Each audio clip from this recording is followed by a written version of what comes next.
Hi, I'm Mo, and... My husband is having an affair with your wife. I don't think we should talk about it. Unless you're prepared to kill them. Oh, man. Oh, God. Oh, man. Oh, God. Oh, man. Oh, son. Oh, man. Oh, God. Oh, man. Oh, God.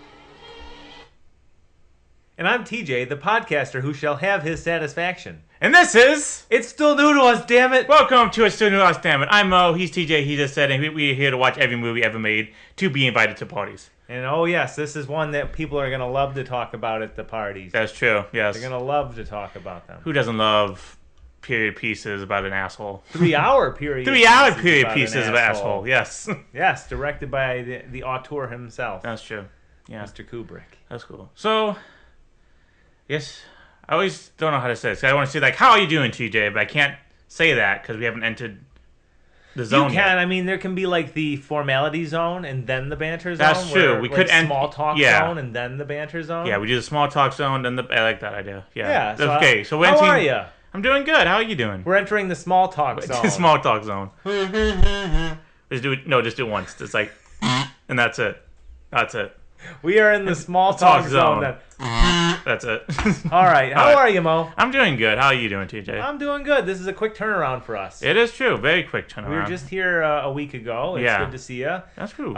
Since we last recorded, the Pistons are still rolling. Yeah. The Celtics lost last night, too, so that's good. That's good, yeah. Jaden Ivey has lost his mind. True. Hope he gets the help he needs. Yeah. He definitely needs it. Yeah. Yeah, it sounds like it. Yeah. But yeah, that season's coming to an end. Oh, that's banter, though. That's Sorry. banter. That's banter. That's not small talk, TJ. There's some real Morrissey weather we've got Yes, here. it is. Yes. This is like every day. This is what I picture when I hear every day is like Sunday. That's true. Just gloomy.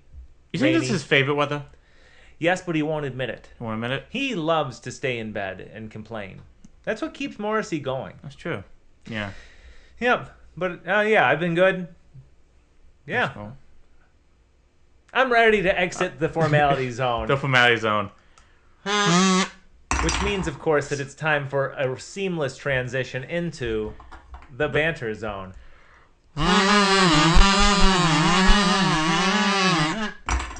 I'm pretty sure someone out there commented on one of our last videos saying, "Good show, we need more kazoo." Yes, There you are. Exactly. Still don't know how to check the comments on this show. Still It's don't probably know. best that we don't. Probably best we don't. There I could be- don't think anybody's left a comment yet, but it's probably best we don't. Even if they do, could it be constructive criticism? Sure, but is Maybe. it? Probably not. Could be my cousins.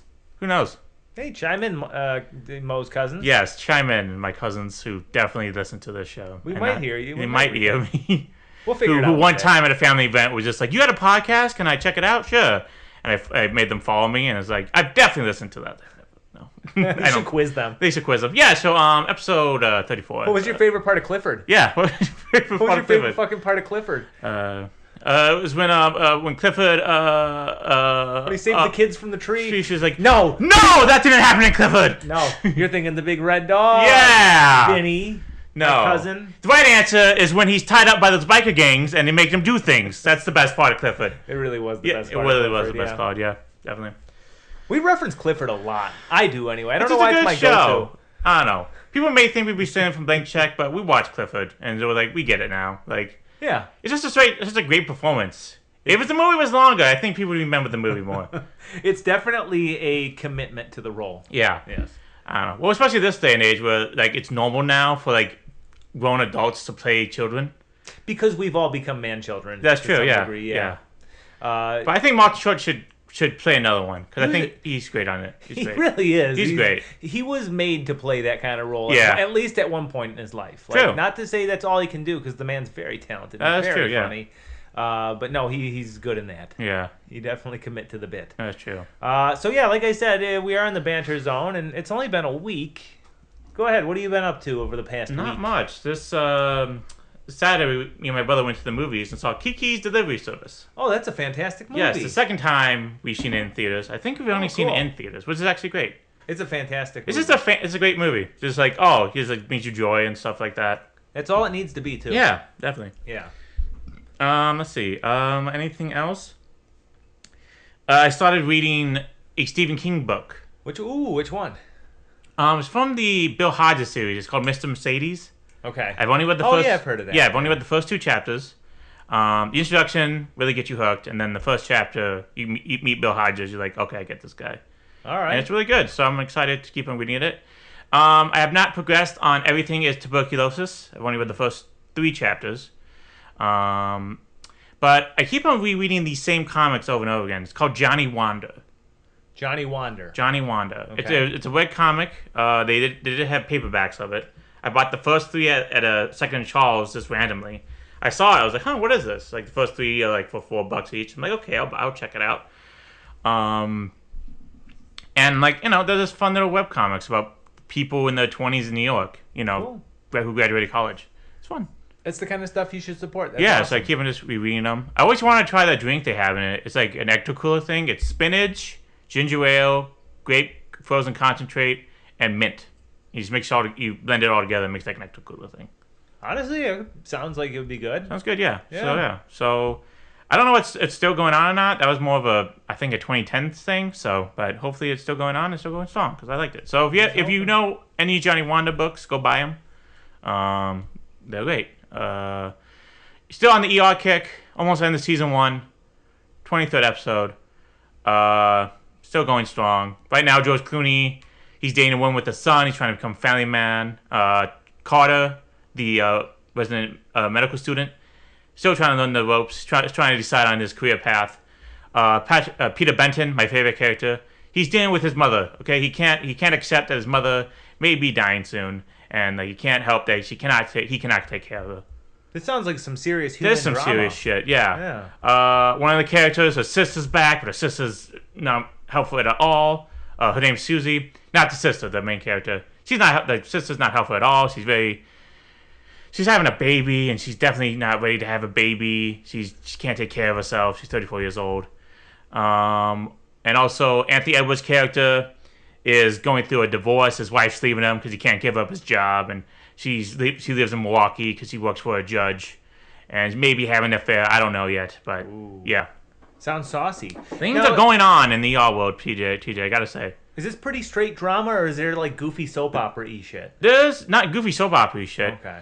It's really weird because I don't know, like I said before, like ER is like the start of like changing how like medical dramas are done. This shows them as human beings, like it's a workplace, so they goof around sometimes, but other times it's very serious and Sure. it's really fun. So yeah, thank you, Scott Ackerman, for recapping all of ER to me, so I can be like, you know what? I'll watch ER. Very good. Hey. Then maybe I'll finally watch The Pit. Maybe I'll do what he does. Watch all. Well, I'm just gonna watch 8 seasons of ER because he said after the 9th season you can just stop watching. So I was just like, okay. I would take his word. Yeah, and I'll just watch The Pit because I have a thing about watching good shows where I just watch clips on YouTube and I was like, I should watch that show, and then I just watch Night Court again. So yeah, so it's just like yeah.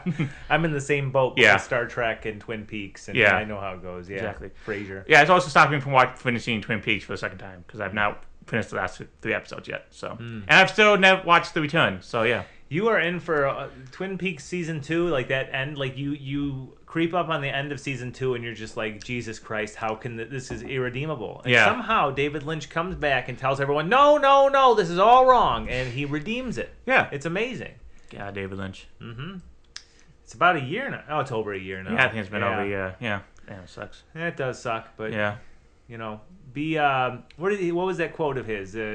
Focus on the donut and not the hole. So and honestly, I love that. Yeah. That is a fun line to say because it's like, yeah, focus on the body of Yeah. work, right? The fact that he's not here sucks, but man, You sound like a Mexican chihuahua. the best part of that is it does not get acknowledged. No, it's at not all. gonna. He just Yeah. says it. And Did I they say it move on. right? Is it you sound like a I Mexican think it's chihuahua? you remind me today of a small Mexican chihuahua. Yeah. God, I love his acting skills. I think there's like a whole YouTube video of him acting, like of his acting deal. One of my favorite things about The Return is how big a part that character is. Yeah. And I love the fan theory that he wrote himself as Gordon Cole just so he could smooch Maid Mick. I think that's Shelley. true. I think Yeah. that's true. Yeah. I kind of hope they ended up together in the Return, but We'll I just have to see. I just had to wait and see. So I love their relationship. Yeah, that was really definitely good. a highlight of season 2. Yeah. When he kisses her in front of Bobby. Yeah. Pay attention, son. This is a man kissing a woman, or whatever he Yeah. said. He just narrates it. Yeah. Yeah, that guy was a treat for sure. That's true. Yeah. I mean, yeah, that's true. Yeah, I think that's mostly it. YouTube's still going strong, of course. Mostly it's all YouTube. I watched a whole 30-minute video of a man carrying things. He reviewed the 10 most disturbing books he can think of, and he ranked them on like the least disturbing to the most actually disturbing, and the most disturbing was the one that we could have watched, Sallow, 120 Days of Sodom.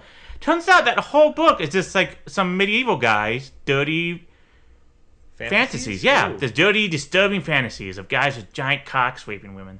Wow, yeah, that's horrible. And he couldn't finish it because it's just that the whole time. Wow. Yeah. Yeah, I don't blame him. That's pretty fucked up. My favorite comment of that video was like some guy in like a literary department commented or something. It's like we had a bet to see how long somebody could read the book, and like whoever lasted the longest won. And like some people gave up after like a day. Oh, it sounds. Or after the first page. It's just like, its no. reputation No, sounds it's fucking terrible. Yeah, it's fucking bad. This YouTuber, do you think that? So he picked the 12 most disturbing Like books. 10 books that is 10? disturbing, like The Road. He wrote like the thing called Splatter Gore or something like that, where it's just like somebody's deviant art porn. It's just like there's one section was like the meats was sweet or something like that, and the meat's a human being. Ugh. It's like, okay, this is like pretty soon it's just disgusting. Oh, it's horrible. And there's actually some books who are like is just really depressing and like existential horror of being or something like that. Yeah. So yeah. Do you think before he selected these 10 books, he spun a wheel to determine if he'd read the 10 most disturbing books ever, or like 10 Barbie books? No. Somebody did comment he used to do like the 10 most comforting books. I'm like, oh, that'd be fun. A little yin to the yang. Yeah, that'd be fun. Absolutely. Every balance, right? Yeah, that's true. All right. Well, that's cool. Yeah, I believe it's it for me. TJ, what are you doing? Actually, I have been rewatching Twin Peaks: The Return episode by episode. One of my favorite movie podcasts, is called Now Playing, and they did a limited series called Now Peaking, where they reviewed every single Twin Peaks episode.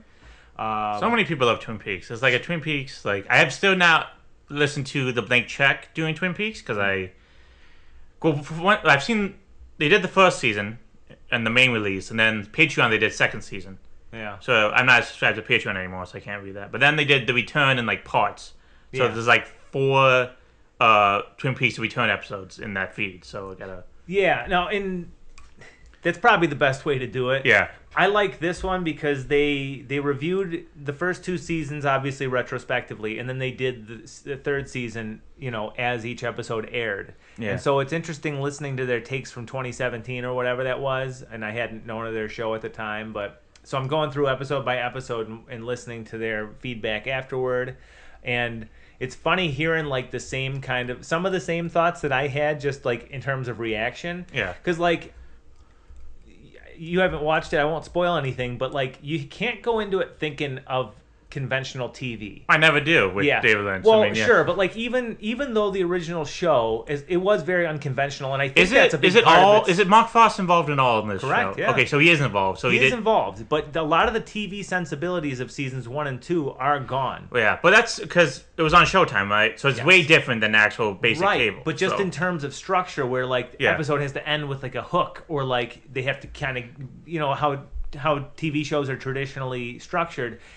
You can't go into it thinking like that. Yeah. It really is an 18-hour movie. It's Yeah. an 18-hour David Lynch movie, and good on Showtime for allowing that, because really they probably didn't make much. It probably wouldn't get made today. No. Aside, Yeah. post-COVID world. Can't make a David Lynch movie today. Well, I know. I'm not trying to make a joke I about know, it. I and know, not I being know you're here. not. I know you're No, not. I know, but it's just, Yeah. it really is watching back, and it's not even 10 years old, but just seeing how the landscape of business and streaming and just television, it's all changed so much. Like, Yeah. the people that watched that show and probably stuck through to the end, I mean, we're David Lynch fans and Twin Yeah. Peaks fans for sure. Whereas the original first season of Twin Peaks would catch mystery fans. And then once they realized, okay, I'm not going to get what I want out of this, they probably dropped out. Yeah. Look at the viewership numbers in season 2. They didn't like the existential horror? Who doesn't love that? They didn't like... Who doesn't love spoilers when Joan Chan becomes a drawer? I don't think a lot of people made it to that point, No. unfortunately. That was terrifying. That was just like, oh, God. Oh, yeah, absolutely. And the funny thing is, the stuff like that, the stuff that doesn't really get resolved or whatever, like even taking the season 3 out of it, that's what has given Twin Peaks its staying power. Yeah. It was never the most mainstream thing, at least outside that pilot, attracting as many eyes as it did. But man, it really did influence everything that came after it. Everything. Yeah, that's true. So even non-Twin Peaks fans, Mad Men, Breaking Bad, even the X-Files. even. Yeah, Sopranos, Yeah. you wouldn't have without Twin Peaks. True Detective. True Detective, yeah. I still got to watch the original European pilot where like they ended it because I have that. Yeah. So I just got to watch it. Where so they show, where they solve it just in case like it doesn't get picked up. Yeah. Yeah. So I gotta And watch go it. figure, the French love it more than we do. Yeah. Don't they? So does Japan. Japan loves Twin Peaks. Japan, that's what I'm thinking Yeah. of. Sorry. Yeah. Jerry Lewis, the French love. Yes, that's there's right. French love, yes. But let's see. Aside from that, honestly, not much. Still playing Pokemon Leaf Green. Right. Having fun with that. Watching college basketball. Oh yeah, they're doing Michigan Wolverines. If we beat Arizona, we're gonna do it. Yeah, I think gonna do it. Arizona versus Michigan is the basic. Yeah, that's it. Yeah, if we beat them, I'm not scared of No UConn. disrespect I'm to not scared UConn of or Illinois, but I'm like- no. Though Michigan and Arizona look like buzzsaws. I mean, really, Yeah. just absolutely decimating people. So that's Yeah. gonna be a marquee game. Man. Yeah, That's that's gonna true. be outstanding. Yeah, definitely. Yeah, But yeah, nothing else. Otherwise, Uh, I sit in the pod 8 hours a day. yeah. I think one day I need to actually play like a full length video game. Like just sit down and just like actually, I don't know what I'm thinking. Chrono Trigger. Oh yeah, Because I don't know. Because I'm not like a fan of any video games really. Like, but I just like the art style of Akira Tozawa. Even though Akira Toriyama. Akira Toriyama. Yeah. Even though his art style is not like in the game, it's just like the cover art and stuff like that. I don't know. Just like It's obvious. I never completed a game before. Like besides the Elmo game for when I was 6 years old. But I don't even think I completed that. Maybe we'll do a video game episode Yeah. one day. We play the Elmo games. Yeah, there we go. There we go. Yeah. Okay, well, that's a very short banter time, but it's only been a week, guys. Okay, we can't watch 7 movies a night. Jeez. Yeah. Come on. Even though we are trying to watch every movie ever made. I actually spent yesterday outside. Boo! I know. yeah. Boo! Had the day off. It was great. I actually took a half day for a doctor's appointment. Hmm? I took a half day for a doctor's appointment. So yeah. I thought you told me. I thought you took a half day for a doc, and I was like, "Why do you know? Why are you snooping on my schedule?" I don't know. I'm bored. Okay, that's I'm fair. bored. Yeah. It was But a I'm beautiful fine. day. It was a beautiful Michigan March day yesterday. I mean, really, 70 Such degrees. a perfect day. And that's all I can sing. That's it. Perhaps that's for the best. That's for the best. And I suppose that with that, we should take the off ramp out of the banter Yeah, zone.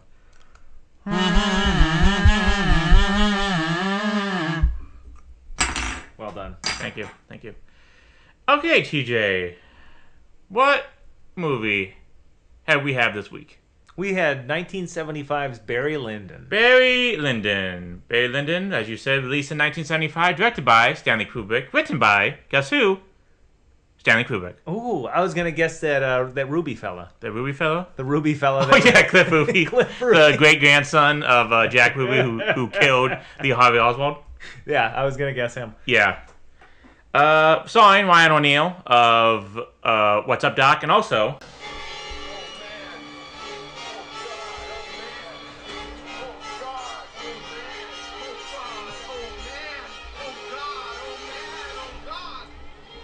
From Tough Guys Don't Dance. That's really good acting. Yeah, that's really good acting. That's what strikes me about that scene is just how good that acting is. That's true. It's really great acting. Really great acting.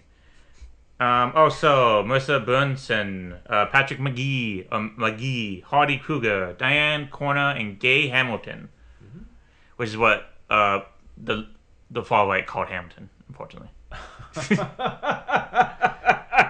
That's good. I can imagine us in like 2007. If we had a podcast, we would be like Gay Hamilton. Get it? 'Cause it's gay. It's gay. Yeah. That would have actually been a joke. Yeah, it would have been a joke. Yeah, definitely. Okay, TJ. I guess before you explain what this movie is, let's go into our background of Stanley Kubrick. So when did you first discover the great Stanley Kubrick?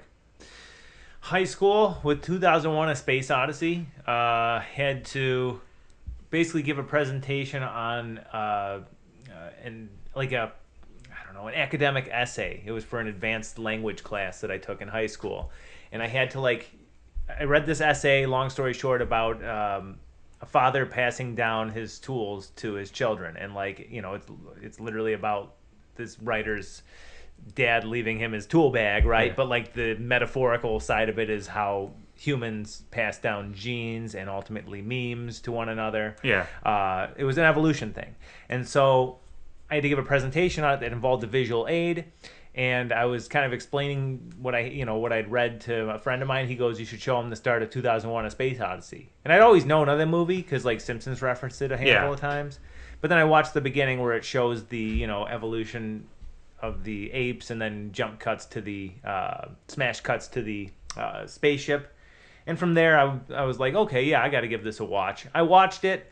I told everyone I loved it, even though at the time I didn't. I thought it was boring as sin. I was just being a pretentious little high schooler. Yeah. And in years since, I have actually grown to really love that movie, although I do watch it sparingly because it is more of an art piece than it is, it's not like an action sci-fi movie. True. But it is an all-time. I mean, you watch that movie now, I can't even gush enough about the visuals, True. how well they hold up. From there, I saw Clockwork Orange, which similarly I said, oh yeah, that was really good, that was really deep. And like years later, I admit, yeah, this is an outstanding movie, but I definitely was too young to watch that and understand it, and just to watch it in general. Yeah. And then The Shining. And then The Shining cemented my love for Stanley Kubrick. That is one of my all-time favorite movies to this day. I think that it's mastered psychological horror and just the uncomfortable. Jack Nicholson, the whole cast is fantastic, and I know that Stanley Kubrick nearly killed them to get those performances. True. Right, wrong, or otherwise, it's an outstanding movie. And just until recently, I've been catching up on some of his older ones, Paths of Glory and The Killing I watched last year. Very good movies. True. So I'm looking forward to get to Spartacus because that was his breakout, I think. I am Spartacus. No, I'm Spartacus. Okay, we can't spoil We're it. gonna make that joke. Yeah. We're gonna beat that into the ground. That's true. Yeah. But yeah, I am Spartacus. not now. No. Later. Got it. I'm Barbicus. Do you think there's Barbie and Spartacus out there? I really thought of doing a segment where I get a chat GPT to write Bobby into the movie Barry Lyndon, but I decided no, AI's bad, so I was like, okay, I won't do that. Yeah. These podcasts are 100% organic, by the way. Yeah, that's true. Definitely. But yeah, that's my introduction to the Kubmeister. How about you? Yeah. Okay. So one day I was watching TV, and I forget, it was like Bravo or like some type of movie channel, I forget, was doing like the 100 greatest scares in movie history or something like that. Yeah, Bravo. Bravos, yeah. So, and one of them was the scene where in Clockwork Orange, where Alex is beating up the old man while singing "Singing in the Rain," and his girlfriend's being raped by his fellow cohorts. Yeah, that's fucked up. And I thought, what's that? And I was like, Clockwork Orange. I'm like, what's a Clockwork Orange? And then I looked up a Clockwork Orange, and then I remember in middle school, it was in middle school, I would like look up Clockwork Orange, and like, it was like, what in pop culture does Clockwork Orange, like, do people parody Clockwork Orange? I saw the one Simpsons episode, the Treehouse of Horror. I forget, it was the second or the third one, where it's Bart Simpson dressed as one of them. So I was in middle school. I had a Netflix account where they give it DVDs, and I got it. And it was way too young, of course, to really understand it and how weird it was. And, and then that was a while until I discovered more Stanley Kubrick. I think I watched The Killing just recently for another podcast. I watched Path of Glory in college. I saw like all of Full Metal Jacket just recently. So yeah, like, I wasn't really a Stanley Kubrick guy, but I knew of Stanley Kubrick. Like, he's the master. I watched The Shining once. I don't know. I couldn't really watch it with my family or enjoy it with my family around because they were just like, "This is boring." I'm like, "This is Stanley Kubrick." Like, That's funny. yeah, I know. But I think everybody respects Stanley Kubrick, and enjoys his films, and I do too. But we'll get into what one of them's about right now. So, TJ, what the fuck is Barry Lyndon about? Barry Lyndon, like other Kubrick movies, is kind of split into parts here, so I'm going to tell them two synopses for the price of one. Ooh. Part 1, titled By What Means Redmond Barry Acquired the Style and Title of Barry Lyndon. In 18th century Ireland, Redmond Barry is a young, impressionable opportunist whose life is derailed by a misplaced infatuation with his cousin Nora. When Nora becomes engaged to a wealthy English captain named Quinn, the hot-headed Barry challenges him to a duel. Believing he has killed the captain in said duel, Barry flees toward Dublin, only to be promptly robbed of his horse and his money by highwaymen. With few prospects and a wounded ego, he enlists in the British Army. During the 7 Years' War, Barry finds the soldier's life boring and perilous. Seizing on an opportunity, he steals a wounded officer's uniform and papers and absconds to the neutral Holland. However, his charade is uncovered by a Prussian captain, Potzdorf, who gives Barry an ultimatum: be turned over to the British for execution or join the Prussian army. Barry chooses the latter. Well, actually, he's really forced into it, but it's an ultimatum all the same. While serving, he saves Potzdorf's life during a skirmish, which earns him a position in the Prussian police. His first assignment is to spy on the Chevalier de Balibari, a professional gambler suspected of being an Irish spy. Instead of betraying his countrymen, Barry confesses everything to the Chevalier, and the two become partners in a lucrative and dishonest gambling circuit across the courts of Europe. Eventually, Barry, looking to settle down, sets his sights on Lady Lyndon, a wealthy, beautiful, and unhappy woman married to the elderly, ailing Sir Charles Lyndon. After Barry goads Sir Charles into dying of a heart attack, he marries the widow and assumes the name Barry Lyndon. Part 2, containing an account of the misfortunes and disasters which befell Barry Lyndon. The marriage is miserable. Barry is a serial philanderer and gold digger, bleeding the London estate dry in efforts to buy political influence and an official peerage, which is earning a title. He is loathed by his stepson, Lord Bullingdon, who views Barry as a low-born interloper. Barry's only genuine affection is reserved for his own son, Brian. However, this sole tether to humanity is severed when the boy dies following a fall from a horse that Barry had bought him for his birthday. Devastated, Barry spirals into despondent alcoholism and debt, while his mother, who has moved in to help manage their affairs, further fuels the fires by encouraging his paranoia regarding the Lyndon family's half-hearted loyalty.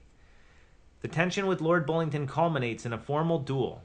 In a rare, perhaps misguided moment of nobility, Barry fires his shot into the ground. Bullingdon, possessing no such sentimentality and a much steadier hand, shoots Barry in the leg. The wound is severe enough to require amputation. While Barry is healing, Bullingdon seizes control of the estate and offers his stepfather a simple ultimatum: leave England forever with a small annuity or face debtor's prison.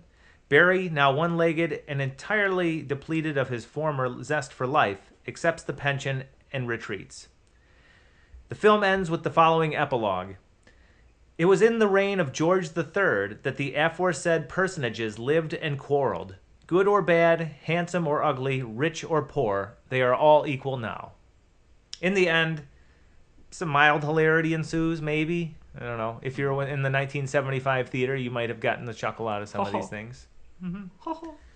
Did I miss anything? No. And it must be noted that this synopsis is significantly shorter than the one I wrote for Barbie. Yes. In the 12 Dancing Princesses.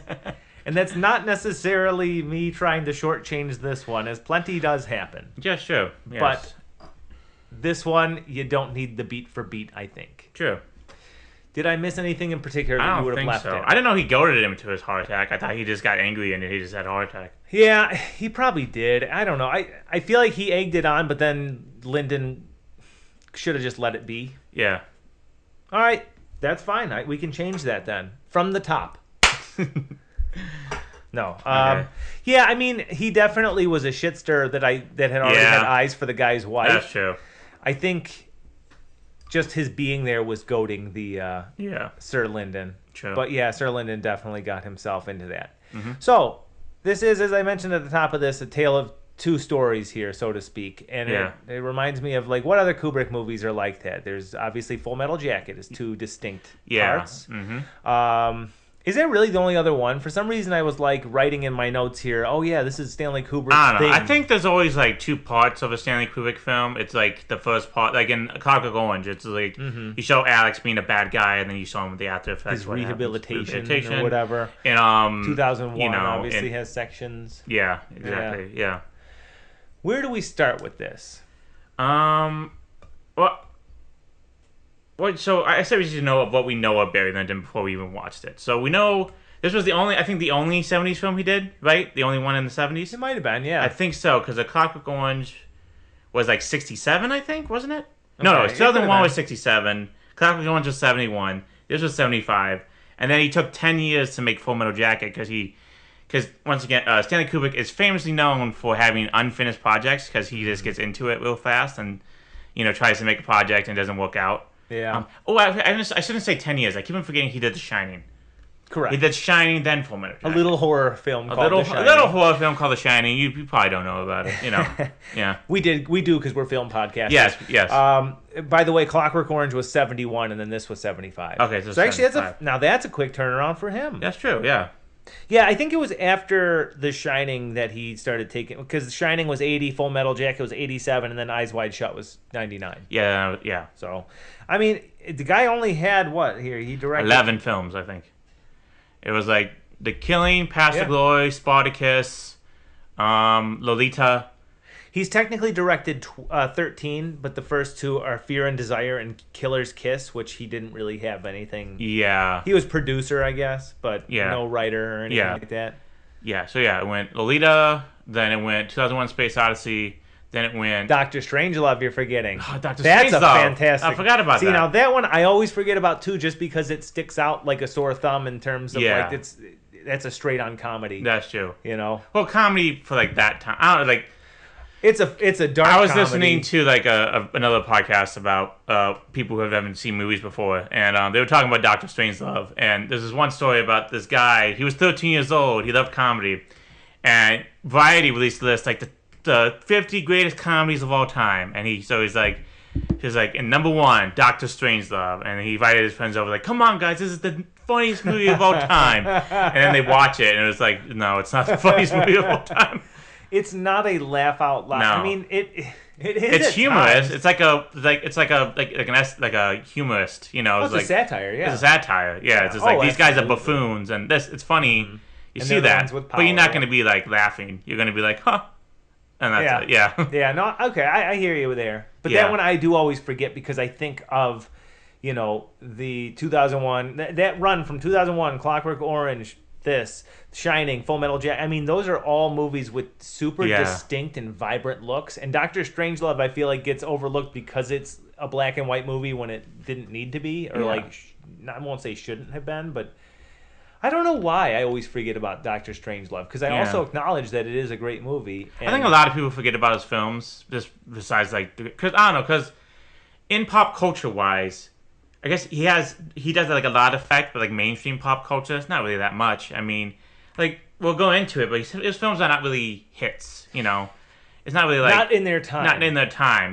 This So much. box with the budget of this was like 11 to 12 million. It's only made $20 million.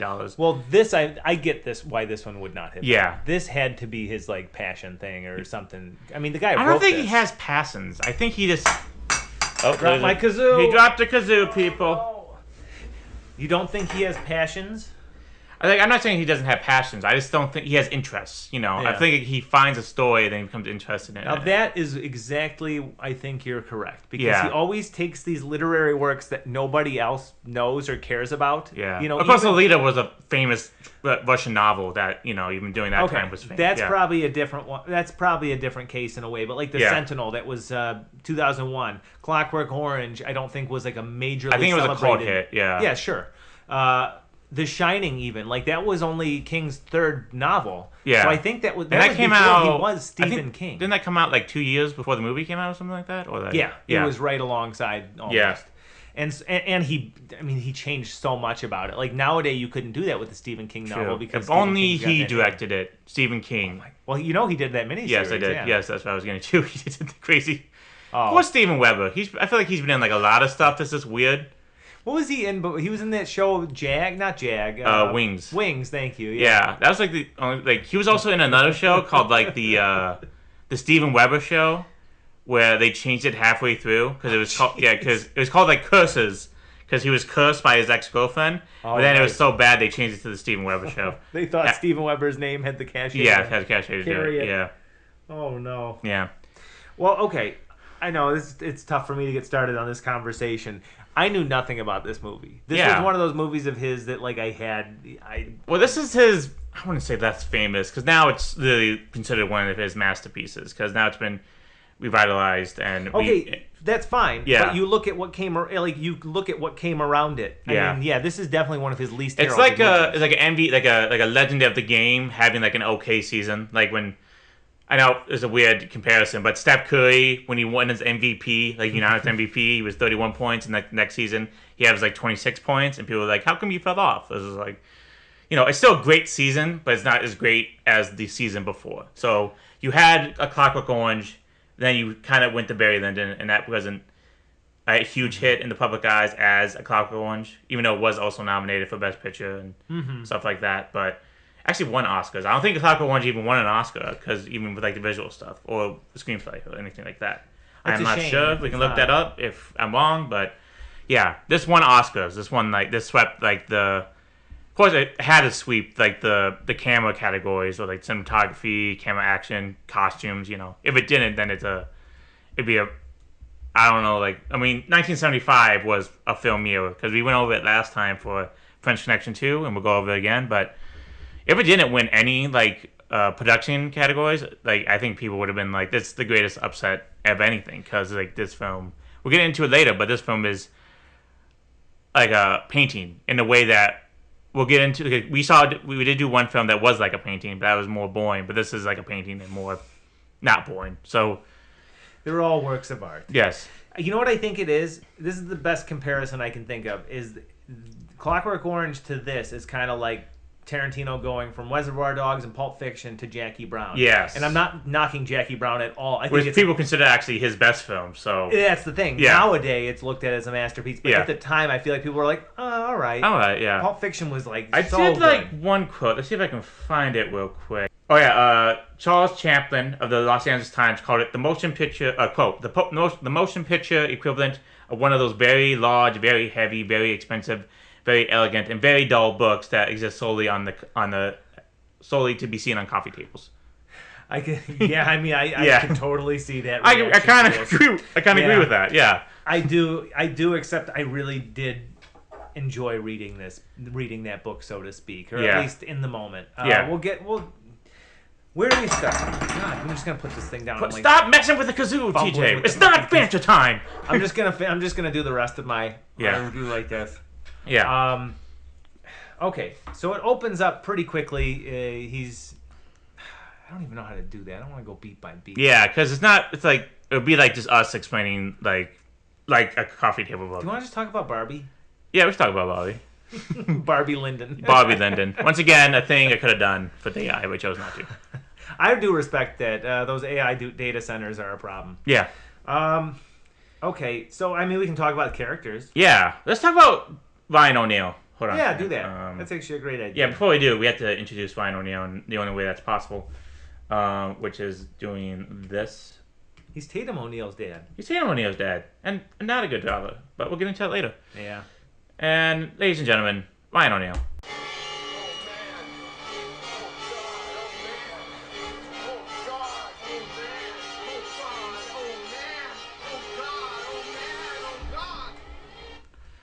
He sounds like a tough guy. Yeah, he sounds like a that tough will guy. not dance. He will not dance. No, I think that if we would have watched this movie first before like Night of the Hunter, then this would have been our outro instead of somewhere in an alternate universe. Yeah, somewhere in an alternate universe instead of Robert Mitchum doing the scream. Well, if we ever do want to retire the great Robert Mitchum, which I'm not saying we should, Yeah. but if we ever feel the need that it's there, then we have our backup. Yeah. So Ryan O'Neal, even in the Wikipedia, it says a weird choice as a lead for this movie, which it is, because one, he doesn't do an Irish accent at all, or any accent. He just is Ryan O'Neal, and two, it's Ryan O'Neal, so it's not fit like the type of guy you'd think would saw in a Stanley Kubrick film.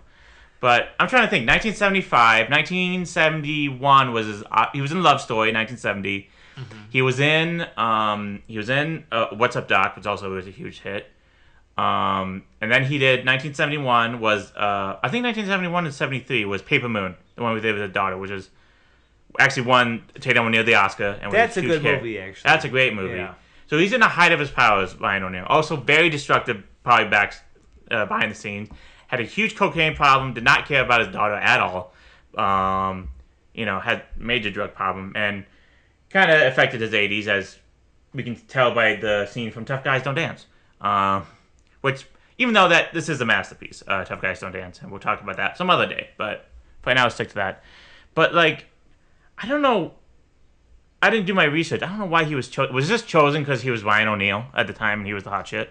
I guess. Yeah.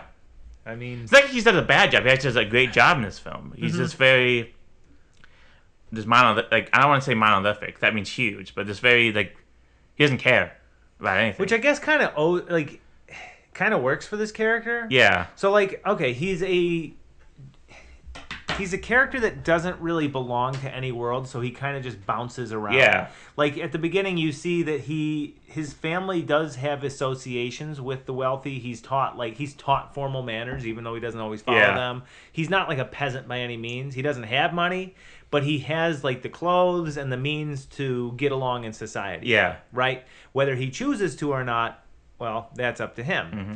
So he immediately is basically seduced by his cousin, and I think that kind of sets off this whole chain of events, because that's when as far as we as the audience know, that's when he starts being interested in women.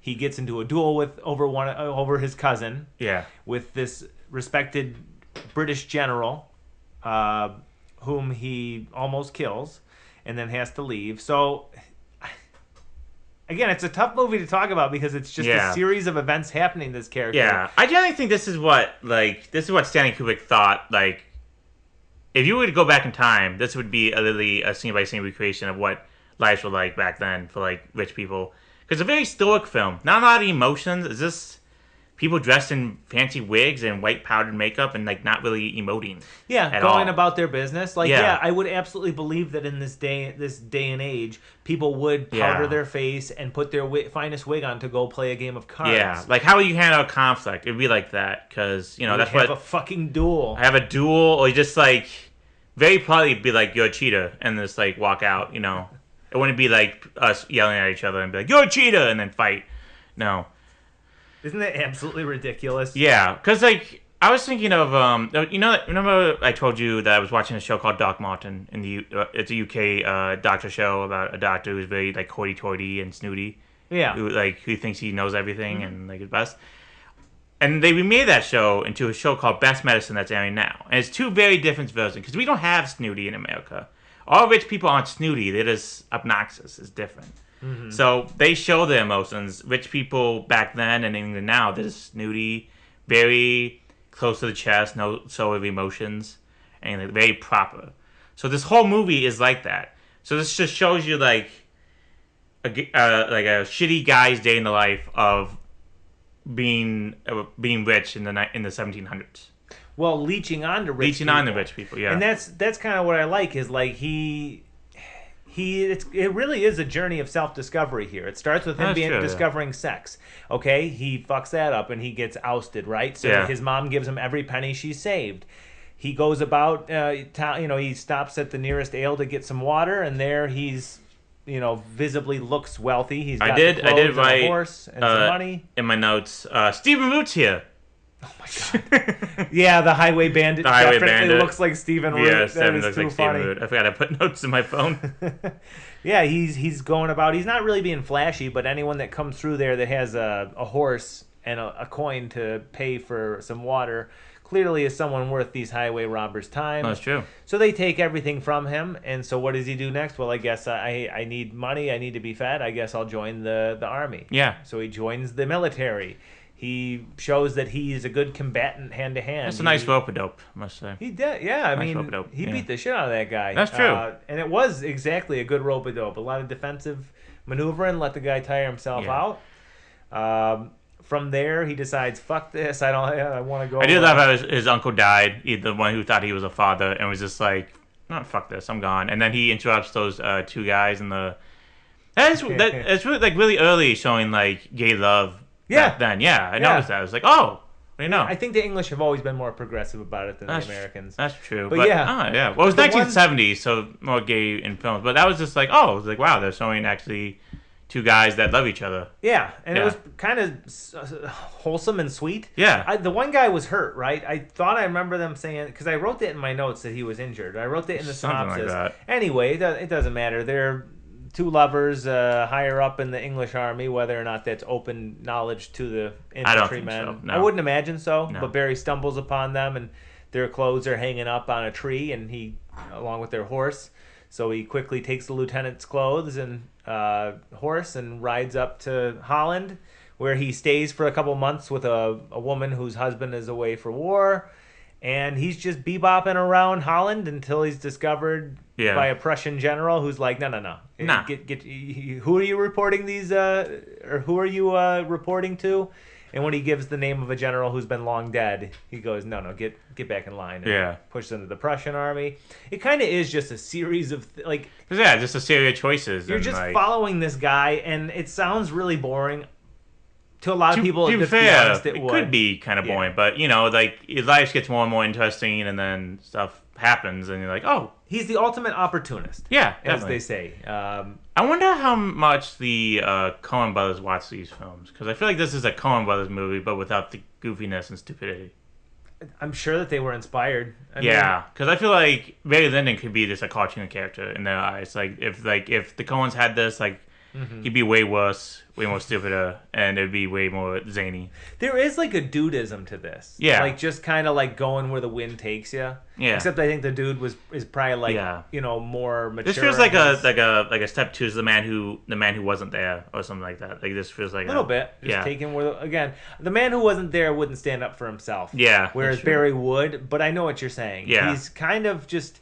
He's just going with the flow and learning, hopefully, from his mistakes. And he does ultimately pay for them, because his shittiness reaches a crescendo when he does marry Yeah.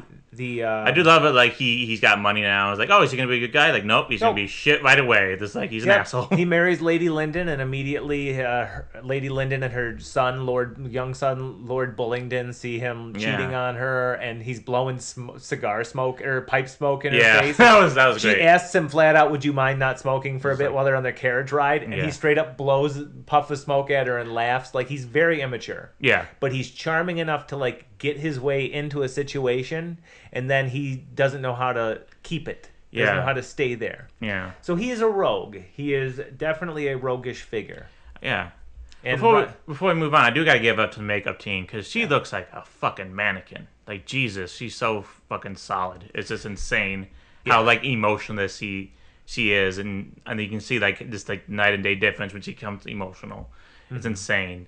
I mean, we can just rip the Band-Aid off now. 10 out of 10 for just any visuals. Any Sorry, visuals. 6 out of 6. Yeah. For any visuals. Anything relating to visuals in this movie. Yeah, and this is what this movie's known for. Like, Right. it's not really the characters or the story itself. It's just Stanley Kubrick's I'm gonna make not all of this in natural light, but I'm gonna do most of it in natural light. Most of it will be lit by candles, and he got cameras from NASA when he filmed the moon landing. I mean, when he asked for them to the fastest cameras on the planet Earth at that time to film in natural light, and it's shot beautifully. I mean, Yeah. like I said before, if this thing did not win all the production Oscars, it would have been the greatest mistake the Oscars could have made at that point. Even Yeah. even some of the acting categories they did. It's this film is this I think this is the greatest film he ever shot. Out of all the films, I think this is it. And that is high praise because, like I said, 2001 looks fantastic. Yeah. Clockwork Orange looks unique Yeah. and fantastic. I mean, anything he's directed, Yeah. aside from maybe maybe Paths of Glory, you could argue looks like any movie from that time. Yeah. But once he got into color, oh my gosh, Stanley Kubrick just knew. Yeah. He had an eye for this stuff. Yeah. You know, we talked about with The Celebration, where how it looks like you were at that wedding. Yeah. This looks like you're there, kind of. Yeah. I mean, it looks like you're well, we complained about Sense and Sensibility that it was a painting, but it wasn't really after a while it kind of gets boring. I do admit this was very slow in a lot of parts, and I was kind of bored. I was like, okay, I kept on checking to see how long it was and stuff like that. But but you're still interested in the painting because this felt so alive. Even when they showed the painting in the hallway when he was I forget whether he was drunk or just is sitting down, you felt oh, they're still in the painting, or they're just showing another painting. It's I think I'm rambling on, but You know what I mean? It's just like it was just so. Oh, it's visually It's breathtaking. visually breathtaking. Yeah. It's You're a just feast like for the eyes, this movie. feast for the eyes. Yeah, it took 300 days. And that's Yeah. long for a movie shoot, like Yeah. really long. And I'm guessing it wasn't all fun and games because you had to shoot in natural light the whole time. And Right. once again, Stanley Kubrick's films, he's a perfectionist, so he'll do it until he thinks he gets it right. So Yeah, and they obviously shot on location. So when yeah, you in have these- Ireland, yeah. So when yeah, you have these landscape shots of Ireland, they are beautiful. They were also dealing, I guess, with like IRA threats. yes. One famous story is that Stanley Kubrick was on the IRA shit list, kill list. So yeah, they had to move really fast. That's fucking crazy. Yeah, I think that's a rumor. I'm not sure that's true or not, but yeah. We've reached out to our sources in the IRA. That's true, we to have, yes. verify that. Mhm. But yeah, no, this was definitely a labor of love, regardless of its commercial success I think or it's lack just, thereof. this is just this proof of film that like I'm gonna be the greatest director of all time. Just watch me shoot this shit. Yeah. Because it's like I'm just gonna do something no one's ever done before, and I was like, I'm gonna make the most beautiful film ever made, and this film is. I mean, I think it is. I mean, I can't really think of any other film that's shot this beautifully. I mean, you can probably go to The Wizard of Oz for its like, for its colors and Hold its up well. its backgrounds and everything like that. But you know, at times I really thought this like they were painted backgrounds, but I know it's not. It's really just a real background. I mean, yeah, Yeah. I can't argue you. It's a beautiful looking movie. Yeah, everybody shot amazingly. Like the makeup and costumes are period accurate, and they even look more beautiful the way they're shot and everything like that. Yeah. It's just amazing. 100%. Yeah, and even when he goes handheld, you can. It's still great. Like when he's beating on his on his stepson, you can tell this. You see the shakiness of the camera. You can tell it's just the motions is still so beautiful. Yeah. No, you're absolutely right. Yeah. He always knows what angle to shoot from and what lenses to use or what have you, Yeah. filters. No, it's a gorgeous looking movie. Yeah, and that helps a lot because this film. I think one of the main reasons why this film was not highly regarded when it came out was it wasn't like A Clockwork Orange or like 2001: Space Odyssey. It doesn't have like memorable characters or scenes. I mean, Ryan O'Neal gave a great performance, but he's not really memorable. These characters are just very one note because I mean that's at the time, you know, these characters aren't really showing emotion because the British didn't really show emotion. They were rich, they could do whatever they want, and it was just basically hoity-toityness, and that's it. I mean, Yeah, and it's worth noting too, so many people come and go from his story. yeah, it's true. You know, yeah. like aside from the Lady Yeah. Lyndon, like even his own son is only around for a quarter of the movie. yeah, and he was probably the best part of the movie. Yes. Not his part, you know, like Yes. him. Yeah, So so what I do love about this narrative is that Barry is definitely immature and a buffoon in many ways. yeah, But there's a point at this, during his marriage where he is caught openly canoodling Yeah. with one of the maids. I do love how right before I watched it with my parents, and it was intermission time. I said, "Okay, I watch the rest of my room because I don't think my mom wants to watch it anymore." So right before that happened, that's when he started licking the women's breasts and stuff. So I was like, "Okay, It worked out well. it worked out well." But he gets caught canoodling.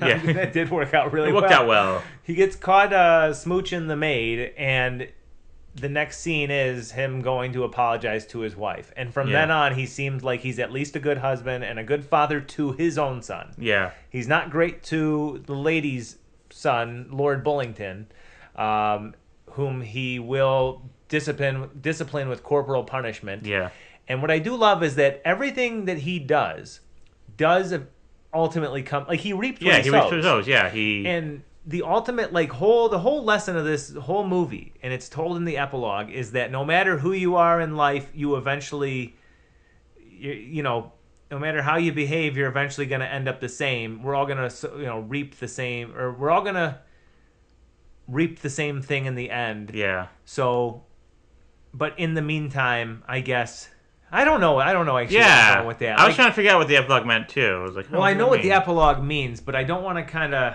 Does it mean like either way we're all gonna die? Yeah, it 100% means that we're all going to end up we're all going to end up a Yeah. footnote in history, right? That's true, yeah. You know, years from now, because like this was based on a novel from the 1840s or something. Yeah. Like that. Did you know who wrote it? You know, do you know No. any of these? There are actual real people in this, right? Like Oh, the really? King of Prussia, not real historical figures like Ah. the King of Prussia, the Queen of England at the time. Those are real historical figures. Mm-hmm. Do we know anything about them? No. Even the most famous people that we know right now will be footnotes. Yeah. And so at the end of the day, you know, I'm not saying that it's like endorsing being a hedonistic person Yeah. or dishonest or a philanderer. It's just kind of like this is kind of Like like one a of the many- very unbiased take on a character that's not necessarily a horrible person, but definitely a dick. Yeah. And he does show growth. Yeah. There's no doubt about that. But that's what's so interesting is that this is Kubrick's telling of this story. It's a 3-hour movie that ends up just saying, you know, it is what it is. Yeah. You know, Well, like the Coen Brothers, he loves assholes. So you think Lolita, that guy, Humpadink, I think that's his name. Oh, something like that, yeah. he's a total piece of shit. Like the whole movie. Really? No. Yeah. The guy who wants to sleep with a 12-year-old girl. Or I forget, 12 or 13. I It's something forget. like that. Something like that, yeah. I think his name is Hubert, Humphrey or something like that. But also in like, you know, Doctor Strangelove, the military is all assholes, or very like Robert Altman. Like he loves assholes, and you know, and he like in the beginning, like, okay, he's a nice guy, and then when he finally gains like money and respect, he's like, no, I'm gonna be a total dick. And so he's just like, yeah, that's just, and Yeah, I mean, that's one way life. Like he showed like a mini story of what could happen to anybody. right, and Yeah.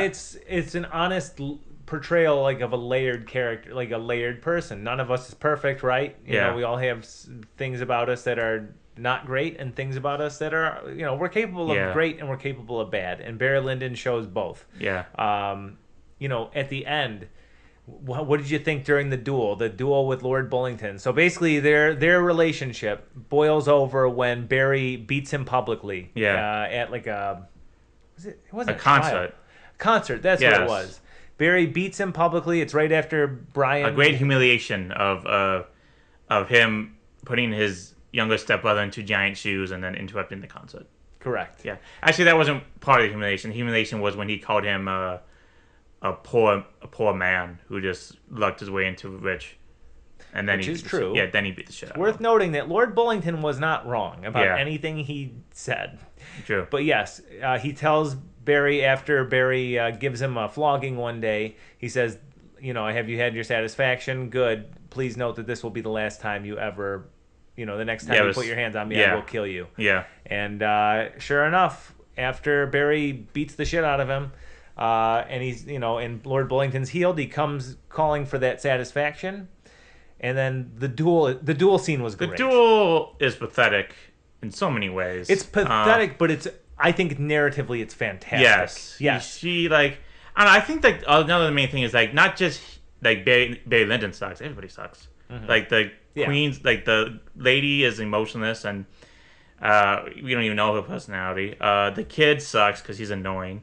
They like Lord, whatever his name was, Barry Lyndon's stepson. He's a coward. So it's just like, This movie humanizes everybody. Yeah. That's what I love. Like even the general, the English general in the beginning that he duels, Yeah. Quinn, is a fucking coward who Yeah. during their duel gets shot and fakes his death. Yeah, that's basically. true, yeah, Or no, that- it was a blank. It was or a something? blank. It was It was a a blank. toe. They A fake. toe. Yeah, that's what it was. They fake Yeah. his death because he's a fucking coward. Yeah. No, this is about people that are in high social status, but who literally have to make themselves up to be yeah, the person they think because they're they not are. really, because they're like not new money, but we've they're- hit a breakthrough, Michael. Yeah. Or Mo, we've hit a breakthrough.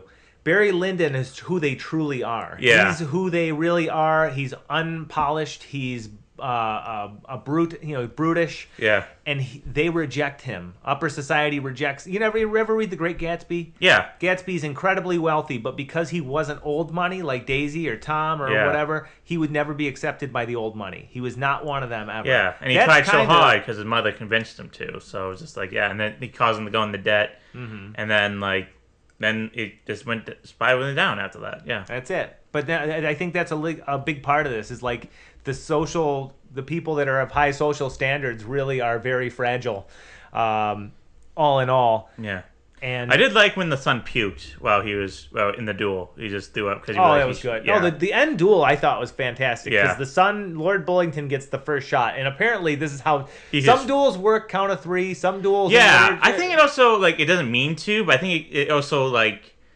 speaks on like British society and dueling and It's also fucking war. stupid. It's fucking stupid. Well, look like at how you they get- fight war. Yeah, just like you're just standing there the whole time. You're just like waiting to get shot. Yeah. And like there's a reason why we won the Revolutionary War because we realized, wait a minute, if we just hide Yeah. If we hide in bushes. in bushes, do guerrilla warfare, we can just shoot them because they're just gonna stand in a straight line. It's so perplexing that they Yeah. thought that was a good strategy. It's about honor or something like that. Like, it's stupid. I mean, I don't know. It's kind of like when the football players, like back then, like they would complain about like a player like Gale Sayers or something. Like he wouldn't like Fran talking to him. Yeah. He wouldn't stand still to let me hit him. He's a scaredy cat. Like, no, that's smart because No, he's a running back. The thing of the game is to make sure you don't get hit. Correct. And if you have more time, you can make more plays. I like how they used to not kneel the ball because that was for cowards. Yeah, it's like no, that's stupid. And it's And then the Giants fumbled, and the Miracle of Meadowlands Yeah. basically changed that, put Yeah. that whole thought process to bed.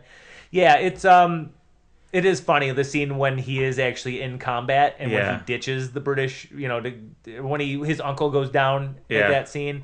But like they're just marching against the French or whomever Yeah. it was, and not even stopping to fire. The French keep reloading and reshooting, and Yeah. the British are just marching. And that's yeah, they're obviously not even deliberate. firing. They're just marching. They're just marching, and that's obviously deliberate. You know, Yeah. Kubrick's not trying to show a war picture here. No. He's trying to show somebody in the who's part of a system realizing this system is so fucking stupid. Yeah. I'm getting the hell out of here. True.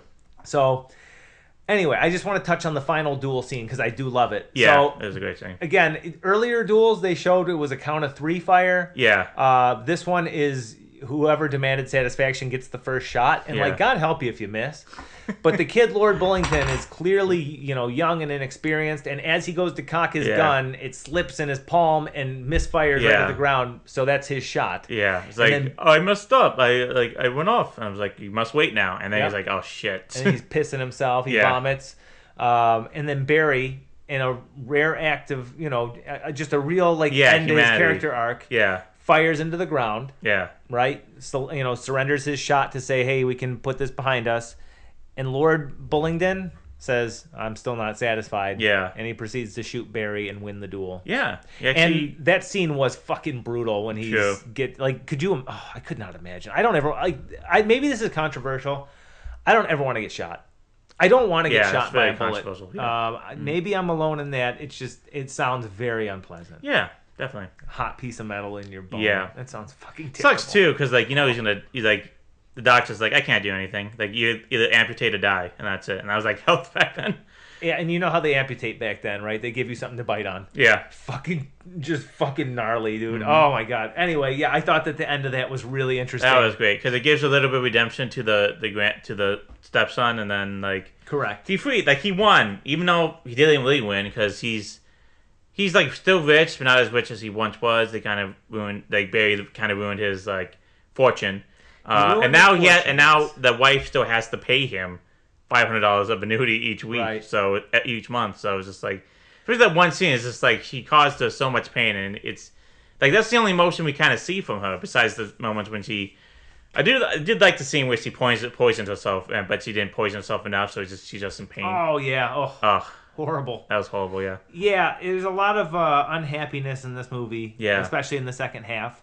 And it's, obviously surrounds Barry. Yeah. But it's kind of interesting. Like, I don't think this is a take on the American dream, but like for an English Irishman, whatever, like it really kind of was like him chasing that American, like Yeah. trying to get rich, right? Get rich quick without doing any work. Yeah.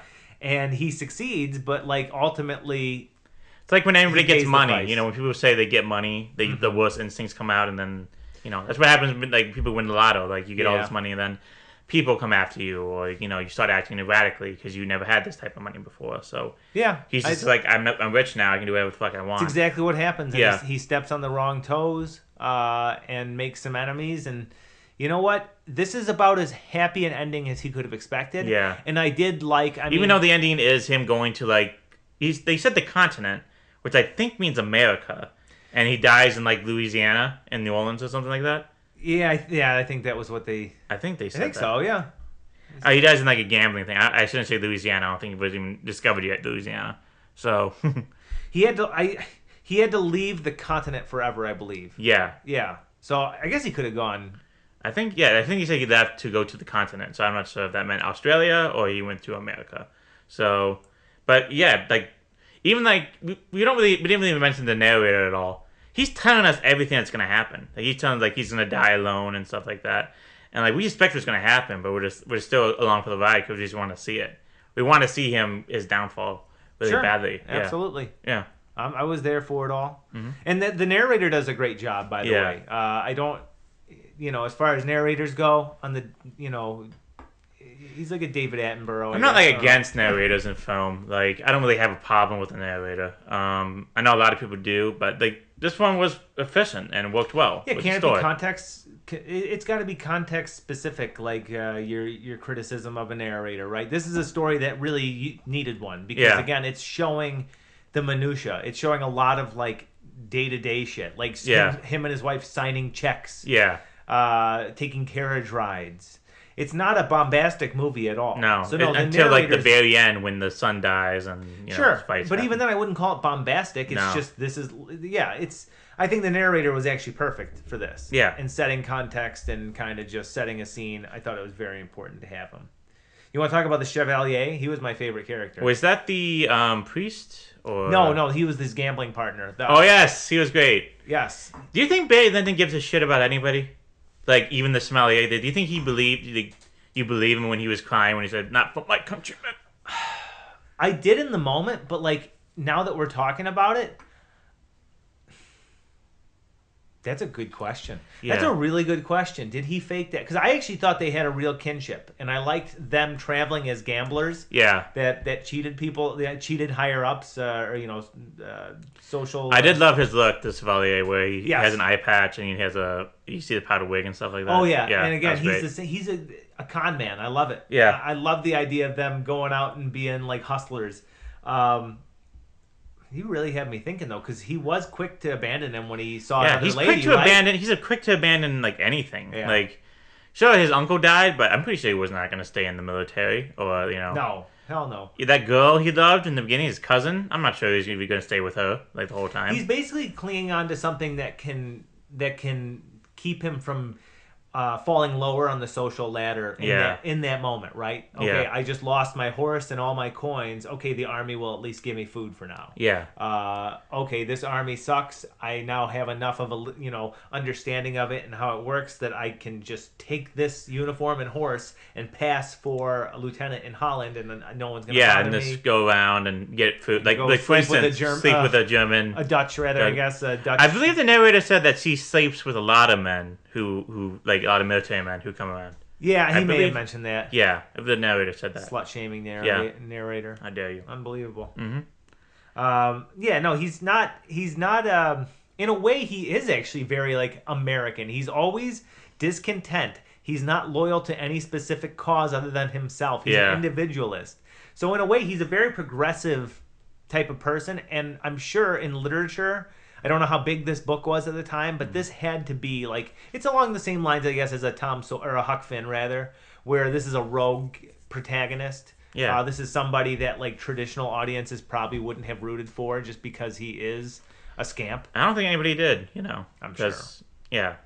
'Cause But once- I didn't want to see. I wanted to see him grow. I didn't want to see him, get some kind of horrific death or anything. So I think that the ending of this perfectly satisfied me because Yeah.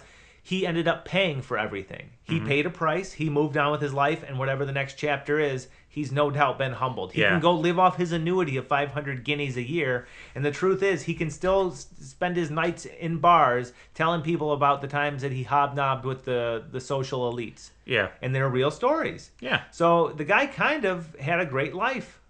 Except when he died of like loneliness and he just lived his life as a gambler. We're going to assume that. Yeah. Well, you can assume that. I mean, I guess that's true. Yeah. But in terms of what we actually see, I see it as he rode a roller coaster and he ended, and he had to pay the bill at the end of it. All right. Quick question: do you think at one point in Barry Lyndon's life he did this?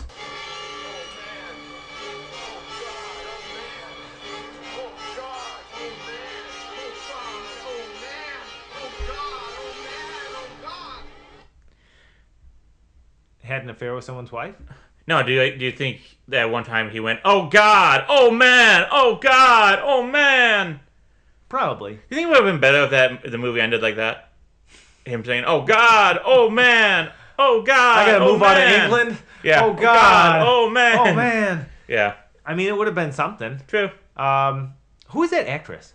I have no idea. Okay. Your voice sounded familiar. Anyway, that's too funny. Yeah. Yeah, I don't know. It was a trip of a movie that, honestly, going into it, I did know it was going to be 3 hours. Yeah. And I did break it up. One night I watched part 1, and the next night I watched part 2. And I think that is a good way to watch it nowadays. Unless you do have the 3 hours, we work full time, and frankly, I like to decompress other ways sometimes. Yeah. So I'm sorry to Mr. Kubrick. I did not watch it the way you intended, but True. I liked it as 2 self-contained stories. It's a funny thing because I was with my dad and we didn't like to leave him. I don't like to leave him alone because of reasons. But I was like, okay, I'll watch it with him, and then I'll then I'll let him watch the game or something. Because I didn't want to watch it on my phone because it's like Stanley Kubrick would hate me if I watched it on my phone. That's true. You can't watch. So Barry I was just Lyndon like, on your okay, I'll watch phone. it on a giant screen TV at least. So I was like, I can't watch Barry Lyndon on a phone. You so can't do I that. can't do it. No way. Okay. Anything else you can think about this movie, TJ? I mean, It's a movie better seen than listened about. that's true. I mean, I guess we can talk about. I can kind of see why it didn't work out. I mean, when it first came out, critics were not like rapturous as they are now because some people gave it great reviews. Like I'll get into Roger Ebert later, but originally he gave this 3.5 stars. Ooh. Originally, he changed his score in like 2009 when he probably did a re-review of it.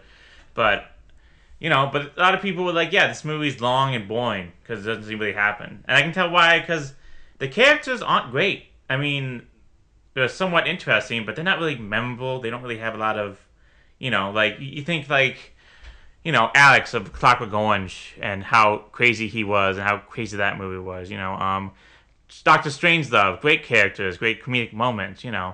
Very memorable. This movie's not really that memorable. You don't really think of great scenes in this movie. Like you think of great images, you think of great like photography and stuff like that, but character-wise or like story-wise, it's a good story, but you don't really, I'm not really clicking with it. It doesn't emotionally hook me. I like that historical book on a coffee table kind of analogy because it's like you read it and you're like, that was nice, and then you put it back and you're like, all right, now what? Yeah, but this one's like super nice. And, yeah. I don't mean that diminutively at all. Of course you don't. Yeah, but I'm saying like that's the reason like you could rewatch this movie. Like when you watch Sense and Sensibility, it was like this. It was well shot by Ang Lee, and it's like, but we were just bored out of our we was bored, not out of our minds, but it was just like, okay, like this is a quaint film, but I don't know, it didn't have it had drama, but we didn't really connect with the characters that well, or we just didn't care at all. But this one,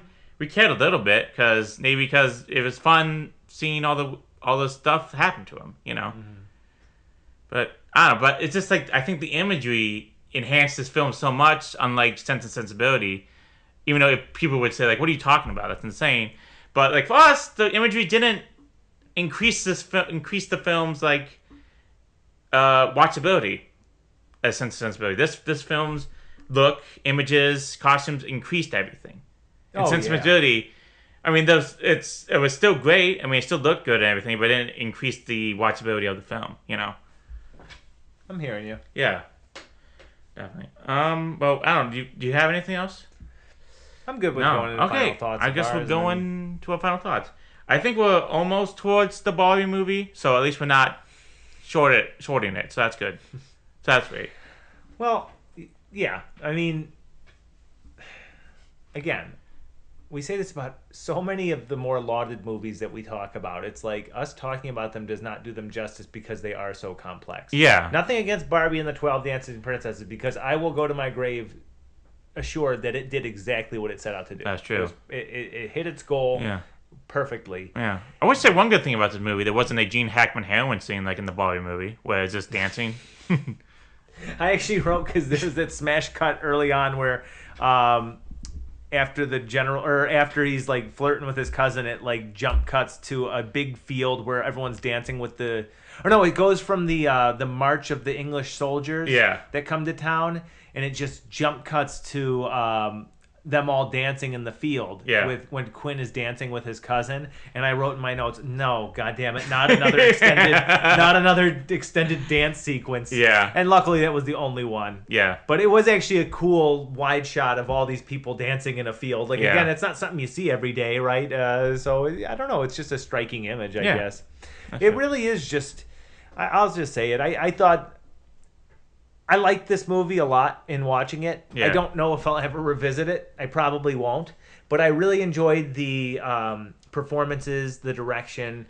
For as long as it was, I actually didn't think there was any wasted time. I think the slow pace actually really aids in the viewing experience. Yeah. Just because it does accentuate when things do happen, Mm-hmm. and it also accentuates the whole.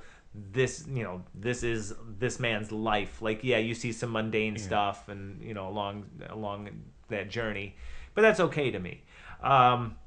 It's a beautiful looking movie. It's very well framed. It's very well produced. It was clearly a labor of love by Stanley Kubrick. Love for what, I don't know, but like the attention to detail on things is obviously unparalleled.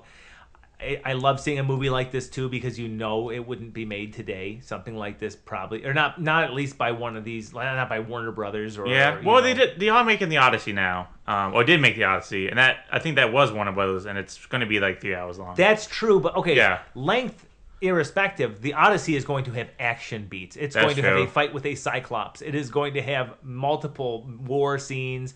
Oh no, I would say that's apples and oranges. This True. is very. This is very just straightforward, just like the life of an asshole. Yeah, I mean, the and most action you get is a fist fight. That's it. Yeah. I mean, and a duel.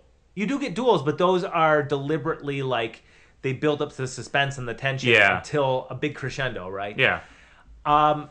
Before I just keep rambling, I'll just say I give this movie 4.5 stars. Out of 6. I really enjoyed it. Again, beautiful looking, and I do recommend if you like film, so to speak, give it a shot. You could do worse. I mean, if you split it in two, you have two 1 hour and a half long episodes, and it's perfectly satisfactory. Yeah. Okay. Thank you for that, TJ. I would say You're welcome.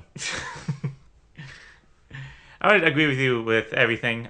This movie is beautiful. It's one of the most beautiful films I've ever seen. Up there with The Wind Rises, or The Wind Also Rises by Hayao Miyazaki. Hopefully I said that right. That's definitely the most beautiful film I've ever seen. But this film is picturesque. It blows, sensibility out of the water with images and costumes and makeup and everything like that. Like, this is really, like, I can stare at this, like, I complain for sensibility that I can watch, like, we're watching a picture for 2 hours, and, like, it's fun for, like, the first, 5 minutes, but after a while it gets boring. Like, I can stare at this photo for 2 hours and not be bored by it at all.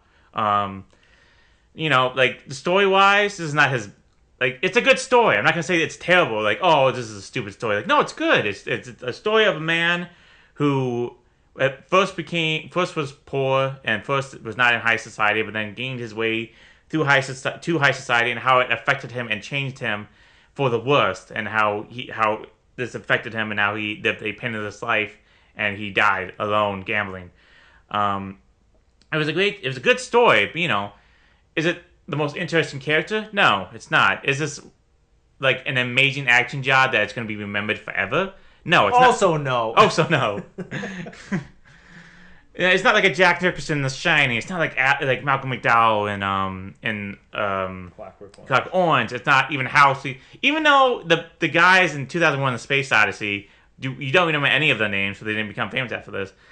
You remember HAL 3000 or something like that. There's no memorable character like that. I only know Dave because Hal says, "I'm afraid I can't let you do that, Dave." Exactly. There's no memorable things in this movie besides how it looks. That's it. I wouldn't say Barry Lyndon's one of the greatest characters of all time. No, he's definitely in the lower half of that. But I'm not saying anybody did a bad job in this whole film. Everybody did a great job in this film, but I would give it 5 out of 6 stars just because it looks so great, and this puts you in an amazement mood every time you see it. It's just, yeah. I mean, it definitely deserves its credit for even as being one of the best films he's made, because on the technical level, this is one of the best films he made. Story-wise, maybe it's not the most memorable, but still good. Character-wise, definitely not the most memorable, but it's still okay. Because at the Y, it heats up, and like you get the duel, you get the fighting, you get showing more emotions and stuff like that. So yeah, I'd definitely give it like a 5 out of 6. Would this be my favorite Stanley Kubrick film of all time? Probably not, but I don't really have a list now. I mean, the reason why I watched Clockwork Orange because I was a little shit middle schooler who thought, wait, this shit's insane? Yeah, let's watch it. Yeah. We all were little shits in high school. Yeah, it's true. Especially you, TJ. But yeah, 5 out of 6. I definitely recommend watching it once. Again, but like I'm with you. I don't think I ever would watch this again unless I have to do another podcast or. Yeah, but I would definitely choose something else, another Stanley Kubrick film over this film. Sure. Yeah. Sure. Yeah. But I definitely can't see like how other filmmakers take from this, especially the Coen brothers, because they realize, wait, this guy sucks. What if he's like a cartoon character and he gets stepped on and he steps on like a rake or something, Yeah. Yeah. Yeah. So that is our review of Barry Lyndon. Mm-hmm. One of the many Stanley Kubrick films we'll be doing this year. Just to see what else, anything else we have to talk about. I guess there's a theme to these movies. I guess themes, but even though subtext is for cowards. Yeah, that it is. Yeah. The main theme, fate, destiny, as we said before. He created his own destiny by making his choices, and in some ways it proved great for him. Other ways it did not. Also, fatherhood, of how Barry Lyndon didn't have a father, and he had some father figures, but they died, and so it was showing like how he treats his son and how he treats his stepson, things like that. Let's see, rumors or fun facts about this. Like we said, Stanley Kubrick was on the IRA hit list, or supposedly, and that's why he got out of Ireland. And also, the cinematographer John Alcott is in the scene sleeping next to Ryan O'Neal with the 2 girls at the orgy. Oh, that's funny. Yeah. I did notice the guy passed out. Yeah, so that's next to John him. That was Alcott. pretty funny. Yeah. We'll get into what other people thought about it. First of all, Ebert. Ebert gave this 4 stars in 2009. Nice. Yes. He says, quote, Barry Lyndon is aggressive in its cool detachment. It defies us to care. It asks us to remain only observers of its stately elegance. That's really well said. Yeah. You are just an observer. Yeah. He says about O'Neal that it's bold, not particularly a charismatic actor. He thinks he's... No, it's so true. Yeah. Yeah. Albert Finney, he says maybe it could have been like a better one, but because he thinks about like Tom Jones, he's like character like vitality, bursting with life and stuff like that. But Barry Lyndon's not. That is really funny. Like that we're going into this movie, we were like, Ryan O'Neal is an interesting choice. I can't wait to see what he does with it. After the movie, we're like, it was an interesting choice. Yeah. He says he seems to be self-pitying, narcissistic, on the verge of tears. As one terrible event after another occurs to him, he projects an eerie calm. He doesn't really triumph. He's not really happy. We don't see him be like, I guess, like, I don't know. I don't think, like, people back then really showed happiness, especially with, like, British snootiness or culture. I think you were trying to just, like, make sure you had food and a pot to piss in. But we don't see him really be happy at all. I mean, we see him... The happiest I can recall him being is, with his son, obviously. Yeah. He did love his son, and their scenes were truly very nice. But otherwise, the happiest I saw him was when he blew that smoke into Lady Lyndon's face. Yeah. That was it. That's only, like, a really shitty thing to do. Yeah. Don't blow your smoke in other That's the only time we actually see, like, a personality from him. Like, of his narcissism. That's it. Yeah, that's the only time. He was talking about 2001: A Space Odyssey. But he's saying the earlier film was about the human race itself. This one is about a depraved minor example of it. Barry journeys without a plan, see what he desires, tries to acquire it, and perhaps succeeds because he plays roles so well without being remotely dedicated to them. He looks the part of a lover, a soldier, a husband, but there is no one there. Yeah. This is true, yeah. Yeah, it's very good. He is kind of a blank slate, Mm-hmm. Yeah. It's very true. And then he goes on to say, some people find Barry Lyndon a fascinating, if cold, exercise in master filmmaking. Others find it a terrific bore. I have little sympathy for the second opinion. How can anyone be bored by such a audacious film? Barry Lyndon isn't a great entertainment in the usual way, but it's a great example of directorial vision. Kubrick saying he's going to make this material function as an illustration of the way he sees the world. Yeah. Okay. Yeah. So, yeah, I kind of agree with him. Yeah, it is kind of like that. Yeah. Yeah. Well said. Letterboxd gave us high reward, 4.4 stars, because this has been reevaluated for so long. These are some of my favorites. Fan Hoffner gave it 4.5 stars. Mary Antoinette for Fellas. Okay. Yeah. That's pretty funny. Without the strokes, so. Yeah, Yeah. it's true. Yeah.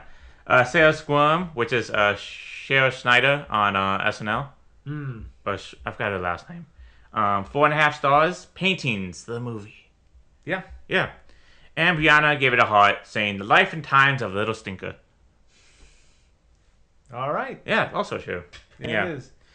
That's funny. Okay, so the Academy Awards. This was nominated for Best Picture, Best Director, Best Adapted Screenplay, Best Art Direction, Best Cinematography, Best Costume Design, Best Music, Score and Original Song Score, or Adaptation. I believe this won for Best Adapted Screenplay, Art Direction, Cinematography, and Costume Design. I forget whether Best Music won or not. But did not win for Best Picture or Director. Best Picture for that year was One Flew Over the Cuckoo's Nest, Barry Lyndon, Dog Day Afternoon, Jaws, and Nashville. Those are really good movies. I know. Man. Like we That's said last time, really like good. 1975 was a year. Wow. Was That's a year. hell of a Yeah, year. definitely. Just for fun, the cinematography for that year was Barry Lyndon, John Alcott, who won. The Day of the Locust, Conrad Hall, Funny Lady, James Wong Howe, The Hindenburg, Robert Surtees, and One Flew Over the Cuckoo's Nest, Bill Butler, and Haskell Wexler. Okay. Yeah, which John Alcott definitely deserves. And if I ever do see another film of his, I would be very excited because, once again, this is probably the most beautiful film ever shot on film. Oh, yeah. Definitely. Yeah. Yeah. Top 10 films of 1975. We did this about 2 weeks ago, but we're doing it again because I may have messed up or I couldn't find it. Turns out Box Office Mojo only goes back to 1977. Really? Yeah, so I had to find this on Wikipedia. So I'm not sure if this is true. I'm not sure if the first list I did was true or not. But number 1, Jaws. Dun dun. So hold on.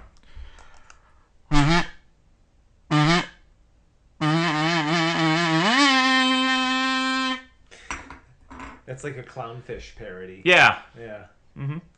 Number 2, One Flew Over the Cuckoo's Nest. Number 3, The Rocky Horror Picture Show. Number 4, Shampoo.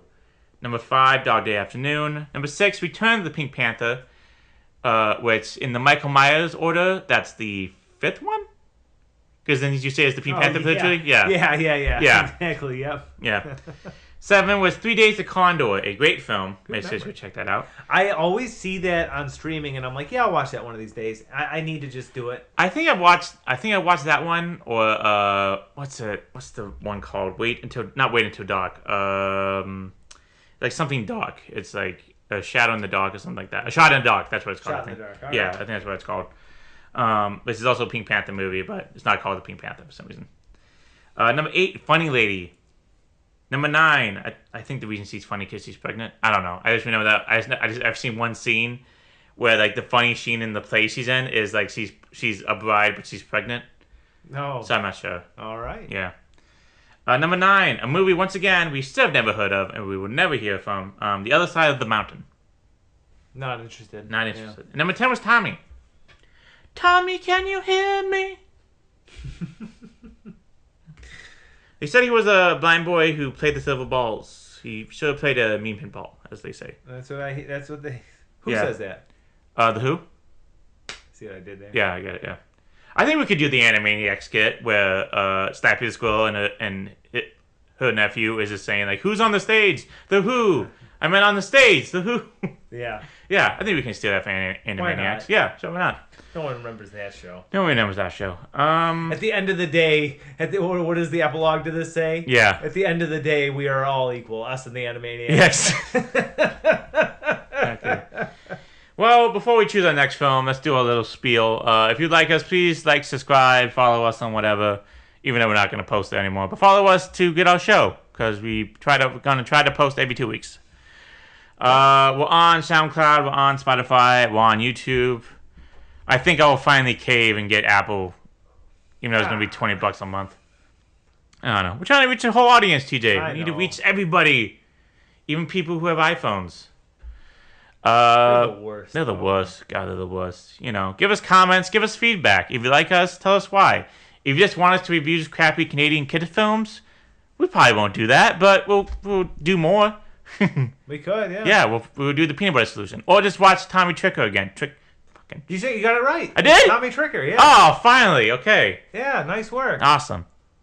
Tommy Tricker and the Stamp Traveler. Yeah. That's it. Yeah, that's it. That's it. Okay, good. I almost said this traveling stamp. I almost said that. That's not it. Yeah, I almost said traveling wheelbarrows for a second.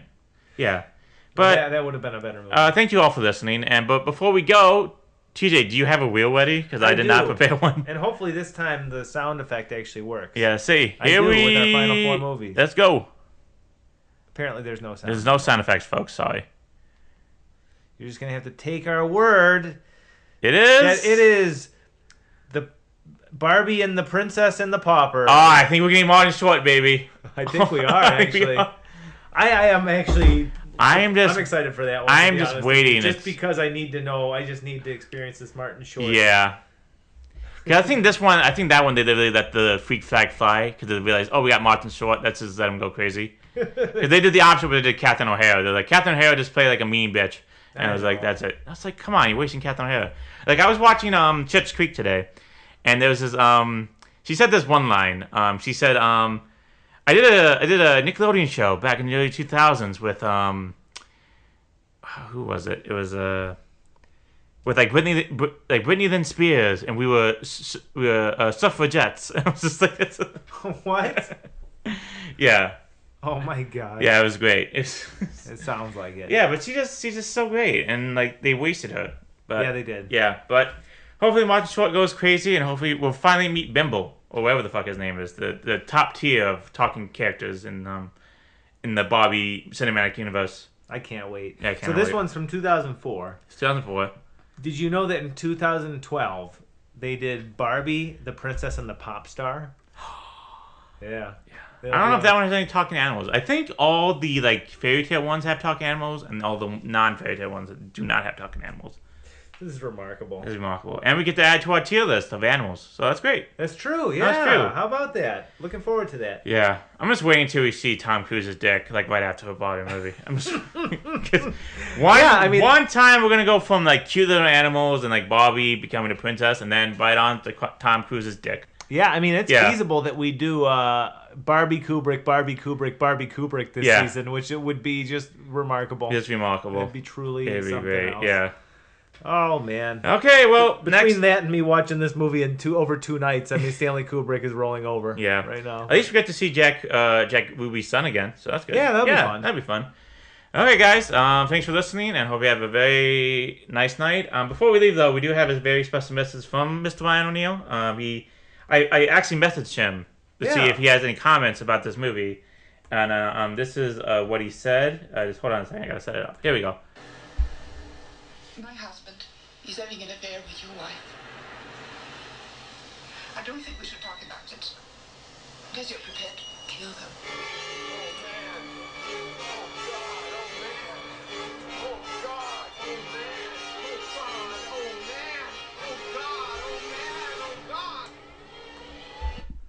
That's crazy. He just, I thought he passed away. Yeah, I know, it's weird. I did a seance, and I was like, do you have any messages about Barry Lyndon? He's like, yeah, he said that. Oh my god. And that was the best setup I did the whole podcast. Very well done. Very well done. All right, see you, everybody. This is have Bobby Mitchell play us out. See ya. Adios. Adios.